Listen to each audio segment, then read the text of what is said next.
தாயின் ஆசையை நிறைவேற்ற மாட்டு வண்டியை இழுத்த மகன். கும்பமேளாவில் புனித நீராடுவது வட மாநில பக்தர்களின் கனவாக உள்ளது.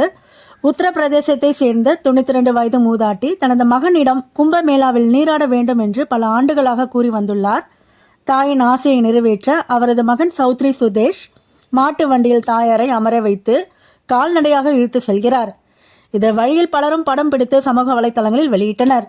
25 ஆண்டுகளுக்கு முன்பு தனக்கு முழங்கால்கள் காயம் அடைந்ததாக கூறும் சௌத்ரி தனது தாயாரின் ஆசீர்வாதம் மற்றும் கவனிப்பால் தான் குணமடைந்தேன் என்கிறார்.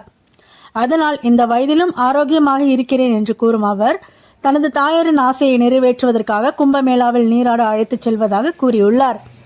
அவர் உத்தரப்பிரதேசத்தின் வட எல்லையில் அமைந்துள்ள முசாஃபர் நகர் மாவட்டத்திலிருந்து தென்கோடியில் அமைந்துள்ள பிராக்ராஜ் நகருக்கு கால்நடையாக மாட்டு வண்டியில் இழுத்து செல்கிறார். இது ஏறத்தாழ 800 கிலோமீட்டர் தூரமாகும். வயதான காலத்தில் நடக்க முடியாத தாயாரின் ஆசையை நிறைவேற்ற வண்டி இழுக்கும் சௌத்ரியின் நம்பிக்கையையும் பாசத்தையும் வலைத்தளவாசிகள் வெகுவாக பாராட்டி பதிவிட்டு வருகிறார்கள்.